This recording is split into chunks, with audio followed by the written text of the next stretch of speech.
একটা পুরনো রেসিপি নিয়ে এসেছি, সেটা এখন বানিয়ে আপনাদের দেখাচ্ছি। সজনা চচ্চড়ি।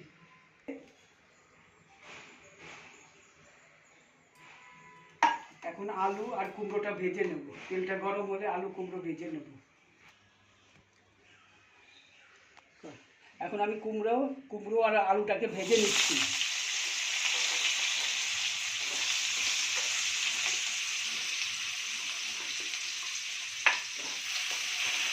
দিয়ে দিচ্ছি আর একটু হলুদও দিয়ে দিচ্ছি। হলুদ দিয়ে দিচ্ছি আলু আর কুমড়োর মধ্যে। এটাকে ভেজে নিয়ে নামিয়ে তারপরে ওই মশলাটাকে ভাজবো, তার মধ্যে এই সজনাগুলো ছেড়ে দেবো, কারণ সজনাগুলো সিদ্ধ হতে অনেক টাইম লাগে।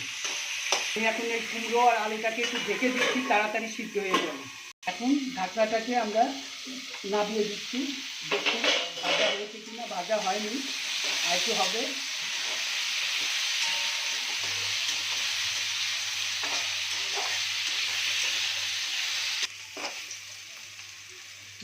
এখন মিডিয়াম মতো ভেজে নিয়েছি, বেশি ভাজলে আবার ওটা হয়ে যাবে, নরম হয়ে যাবে। তাহলে সজনাগুলো তো কাঁচা রয়েছে, ওগুলো তো থাকতে হবে। এই জন্য পরে আবার সজনাগুলোকে ছেড়ে তারপরে আবার ঢেলে দেবো ঝোলে।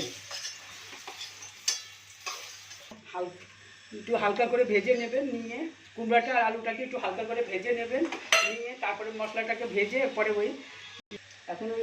এখন ওই হাফ টিস্পুন দিয়ে দিচ্ছি, মানে সর্ষে দিয়ে দিচ্ছি সম্বার দেবো।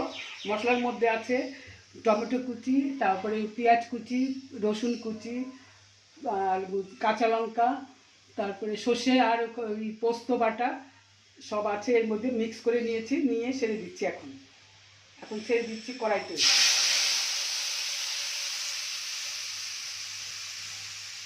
এখন মশলাটাকে একটু ভেজে নিয়ে এই সজনাগুলো ছেড়ে দেবো, নাহলে তো সজনাগুলো সিদ্ধ হবে না, সজনাগুলো তো খুব শক্ত থাকে। এখন সজনাটাকে আমি দিয়ে দিচ্ছি ঝোলের মধ্যে, কারণ এটা সিদ্ধ হতে অনেক টাইম লাগবে। এই জন্য এখন ছেড়ে দিচ্ছি, এখন ঝোলেতে মশলার মধ্যে ছেড়ে দিলাম। এখন একটু লবণ দিয়ে দিচ্ছি, লবণ দিয়ে আমি ঢেকে দেবো। 10 মিনিটের মতো ঢেকে দেবো, তারপরে এই আলু আর এইটা কুমড়োটাকে ঢেলে দেবো সব। এখন আমি ঢাকনাটাকে খুলে দিচ্ছি, এখন দেখি কিরকম হয়েছে। এখন আলু আর কুমড়োটা ছেড়ে দিচ্ছি।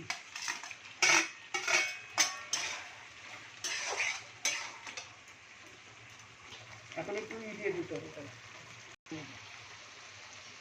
1 চামচ চিনি দিয়ে দিচ্ছি। চিনি দিলে টেস্ট আসে, খেতেও ভালো হয়।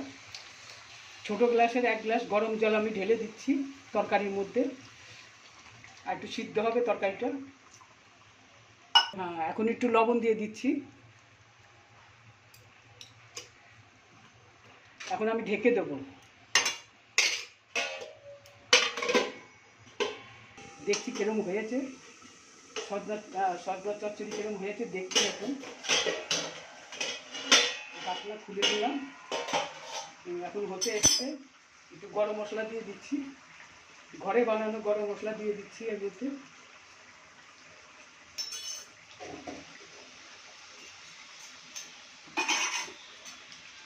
এখন নেড়ে চেড়ে দিচ্ছি, কিরকম হয়েছে দেখি। এখন সজনা চচ্চড়ি হয়ে গেছে, নামিয়ে ফেলছি।